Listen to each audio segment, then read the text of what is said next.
Merci de nous rester fidèles. On est toujours ensemble sur Médian TV. Bonjour Omar Baldé. Bonjour Pape Cheikh Diouf.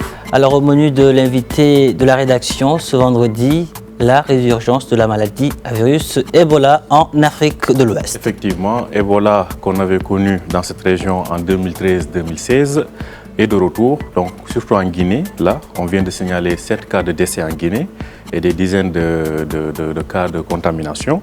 Nous allons voir qu'est-ce qui explique cette résurgence avec notre invité et c'est tout de suite dans l'invité de la rédaction.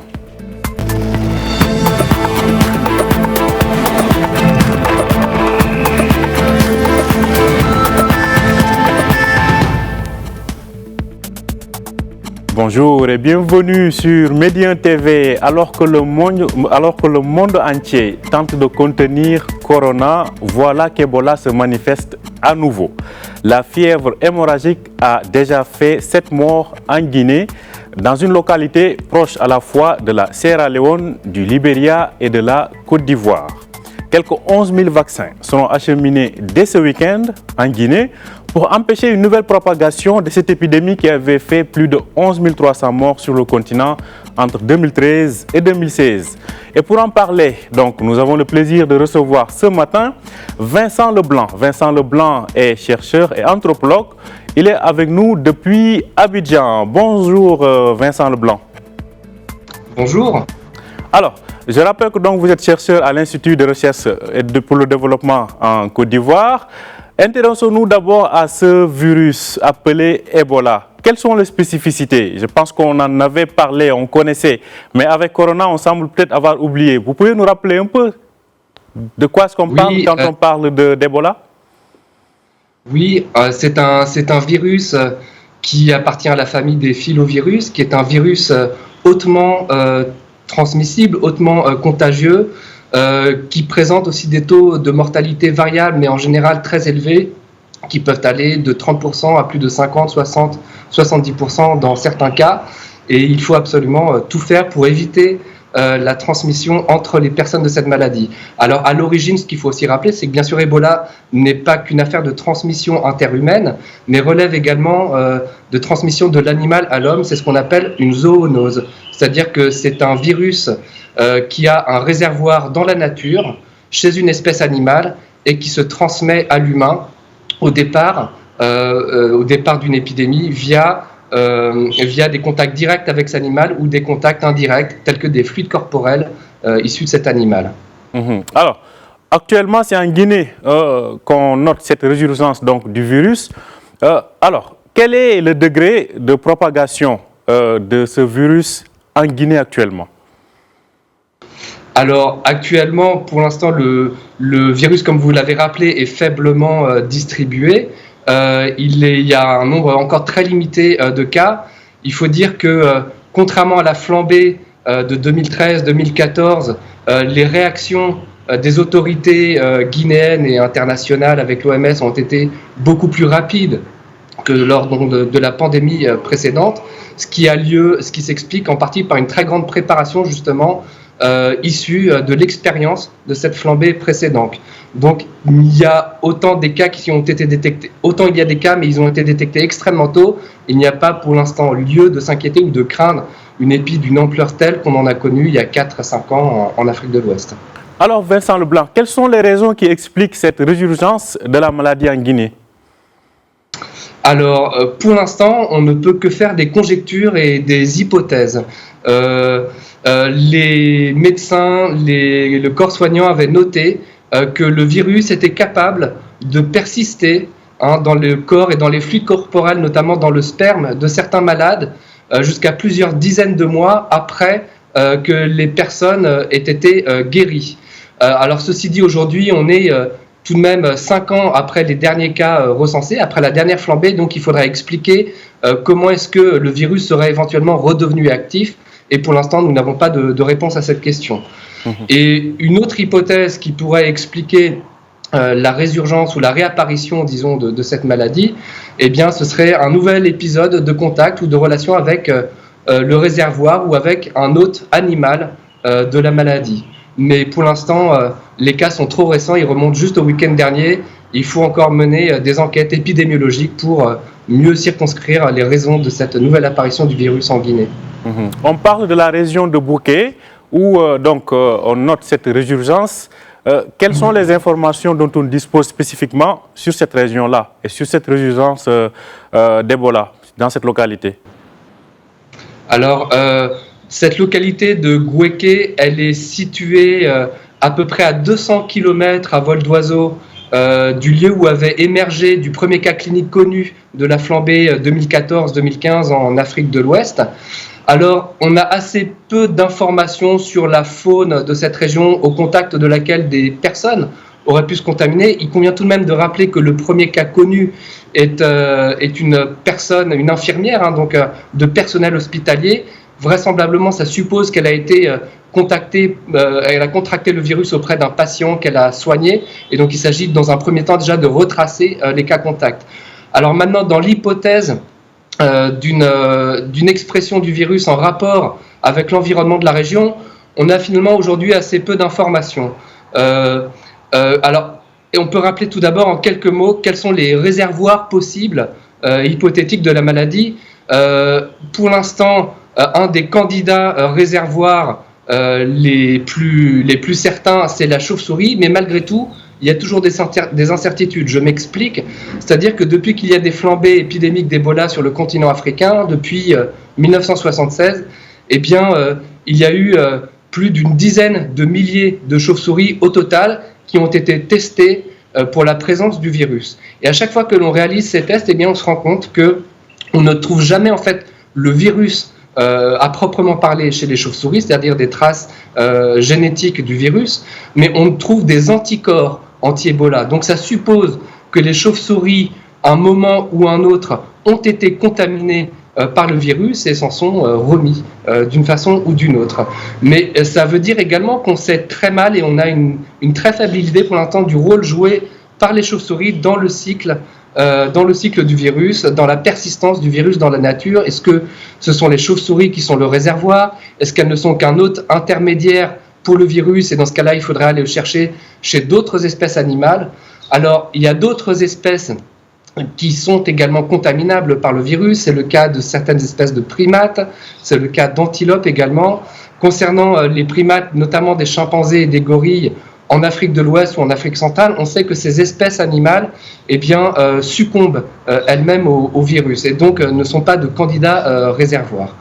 Alors, pour revenir à la région de Gouéké, maintenant, il faudrait arriver à mener sur place des enquêtes rapidement pour savoir où se trouveraient des chauves-souris, où se trouvent les chimpanzés, des animaux auprès desquels auraient pu potentiellement se contacter, s'infecter les patients qui ont à leur tour infecté l'infirmière en question. L'idée sur laquelle on peut travailler, c'est qu'il peut y avoir des changements, des nouvelles possibilités de contact qui émergent du fait du changement environnemental dans cette région de Gouéké. Alors on sait, grâce à de rares études qui ont déjà une vingtaine d'années, que c'est une région qui est agricole, qui est fortement cultivée, ce qui a pu induire des formes de contact nouvelles avec la faune qui n'existaient pas peut-être quelques dizaines d'années auparavant. Un des végétaux... Voilà. Allez-y. Bon, en fait, vous parlez là disons, de l'impact ou plutôt des facteurs liés à l'environnement qui, certainement, ne sont pas étrangers à cette résurgence. Exactement. On sait que les chauves-souris ont été fortement associées, certaines espèces de chauves-souris, dans le cadre de flambées épidémiques précédentes en Afrique centrale, ont été fortement associées à la présence de palmiers et de palmeraies, parce que ce sont des fruits dont elles se nourrissent. Et en particulier, lorsque l'on crée des plantations de palmiers à huile industrielles où les arbres sont plantés en rangées les uns derrière les autres, eh bien, cet environnement constitue en fait entre les séries de palmiers des couloirs de vol qui sont favorables aux chauves-souris, qui les attirent dans ces lieux et qui en fait une ressource très attractive pour elles et facile d'accès. Alors, il faudrait se demander, par exemple, si la culture du palmier à huile ne s'est pas développée dans la région au cours des 10 à 20 dernières années, ce qui aurait pu créer des conditions nouvelles de contact entre les cueilleurs de fruits de palmier à huile et les chauves-souris elles-mêmes. Ça, c'est une voie d'explication. En tout cas, ce que l'on sait, c'est que aussi il y a d'autres façons de cultiver le palmier à huile dans la région, en particulier non pas sous forme de plantation, mais simplement en laissant, lorsqu'on défriche une zone pour faire un champ temporaire, pour planter un champ de riz et le remettre en friche l'année suivante, eh bien souvent les agriculteurs épargnent les palmiers parce que pour eux c'est une ressource, ils en tirent de l'huile, des médicaments, des matériaux de construction. C'est une ressource qui est extrêmement polyvalente pour les habitants de la région et c'est la raison pour laquelle ils la préservent. Et ça pourrait être également un lieu où viennent s'alimenter les chauves-souris. Ce qu'il est intéressant de noter, c'est que, vous savez, pendant les années, pendant la Première République en Guinée, eh bien, beaucoup de gens sont partis, ont fui, ont émigré pour fuir des répressions politiques entre les années 1965 et 84. Et lorsqu'elles sont revenues au pays au moment de la Seconde République, bien souvent dans des situations de succession ou d'héritage de terre, eh bien, ces personnes avaient vu leur droit d'accès à la terre spolié ou distribué à d'autres personnes lorsqu'elles étaient absentes. Et elles se sont donc repliées sur l'exploitation de ces palmiers à huile qu'on trouve dans les champs. Voilà, je ne dis pas que ce qui se passe aujourd'hui dans la préfecture de Bouéké est exactement précisément lié à ça, mais en tout cas, voilà le type de questions qu'on peut se poser et le type de variables qu'il faut chercher à observer pour essayer de comprendre sur l'aspect société-environnement les causes possibles de la réémergence du virus Ebola aujourd'hui. Alors, se pose aujourd'hui une question. On est en pleine pandémie de coronavirus et Ebola qui réapparaît. Et on sait tous que Ebola est beaucoup plus, en tout cas, mortel que le coronavirus. Quels sont aujourd'hui les risques de propagation de cet Ebola dans cette sous-région? D'autant plus qu'on sait que cette région est à la fois frontalière de 3 pays. En effet, c'est une région frontalière. On sait qu'il y a bien sûr des relations de parenté de part et d'autre de la frontière entre les populations. Il y a également du commerce. Il y en a depuis plusieurs siècles. Ça n'est pas un phénomène nouveau. Donc il y a de vieilles routes commerciales et de vieilles traditions d'échange commercial et des rapports de parenté de part et d'autre des frontières entre les 3 pays concernés, la Guinée, le Libéria, la Sierra Leone et aussi en partie la Côte d'Ivoire, puisqu'on n'est plus qu'à aujourd'hui avec Bouéké à 70 km, 80 km à vol d'oiseau de la Côte d'Ivoire. Alors aujourd'hui, pour l'instant, les risques semblent malgré tout relativement contenus en raison de la réaction extrêmement rapide des autorités guinéennes pour tracer, isoler les personnes et les cas contacts.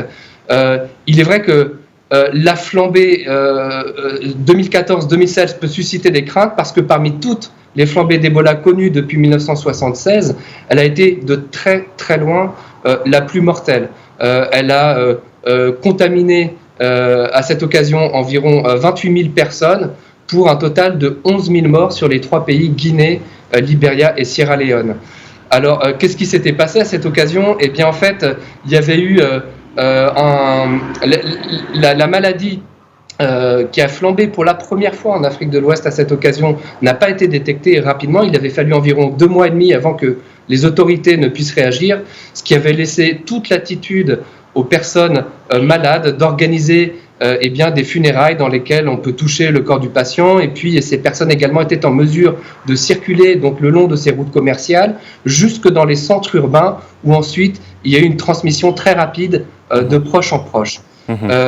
Au contraire, ce qui avait été observé à l'occasion d'autres flambées épidémiques, notamment en Afrique centrale, c'est en général des émergences de cet agent pathogène Ebola dans des zones rurales plutôt reculées, où il y avait donc moins de contacts et moins de possibilités tout simplement de démultiplier les contacts à risque entre personnes, et donc un nombre de cas relativement limité. Il faut dire aussi qu'en RDC, notamment, qui est le pays où Ebola est apparu pour la première fois en 1976, les autorités sont certainement fortes d'une expérience beaucoup plus forte face au virus et sont en mesure de réagir plus rapidement que ne l'avaient été les autorités guinéennes. Voilà, mais je dirais que pour conclure cet aspect-là, le tournant urbain, en quelque sorte, qu'a représenté finalement cette flambée 2014-2016 en Afrique de l'Ouest n'est pas nécessairement à craindre pour l'instant. Et Un autre aspect qu'il faut également signaler, bien sûr, ce qui a changé depuis 2014-2016, c'est qu'il existe aujourd'hui un vaccin. Alors bien sûr, ça n'est pas un traitement, c'est-à-dire que les personnes touchées ne pourront pas être guéries, mais par contre, il y a beaucoup de nouvelles possibilités pour essayer de prévenir la maladie, et actuellement, l'OMS est en train, probablement dans les jours ou semaines suivantes, là, de faire acheminer rapidement des doses de vaccins dans la préfecture de Bouquet en Guinée. D'accord. Et là, justement, comme vous le voyez affiché à l'écran, 11 000 doses de vaccins devront être acheminées dès ce week-end et 8 500 autres dans les jours qui suivent. Donc, en tout, on s'attend à au moins 20 000 vaccins. Donc, tout ceci nous conduit, Vincent Leblanc, à dire que cette fois-ci, les autorités semblent beaucoup plus alertes, se sont mobilisées beaucoup plus vite pour faire face à cette résurgence d'Ebola. Peut-être que cela donne plus de chances de contenir la maladie, selon vous? Oui, je pense qu'effectivement, en tout cas, le démarrage de la réaction est beaucoup plus rapide. Il faut dire aussi que les populations elles-mêmes sont beaucoup plus préparées. À titre d'expérience, ce qui se passe aujourd'hui en Côte d'Ivoire, là actuellement à l'heure où je vous parle, depuis 3 ou 4 jours, les préfectures de l'ouest de la Côte d'Ivoire, donc frontalières avec le Guinée, sont déjà sur pied de guerre en quelque sorte, et les comités villageois qui avaient été activés à l'occasion de la première flambée en 2014-2015 sont déjà à nouveau à pied d'œuvre pour repérer les cas le plus précocement possible et les indiquer aux autorités. Alors, voilà ce qu'on peut dire sur ce sujet. Alors, peut-être une dernière question. Vous, en tant qu'anthropologue, vous observez le comportement social dans votre environnement. Actuellement, comme je le disais tout à l'heure, on est en plein coronavirus.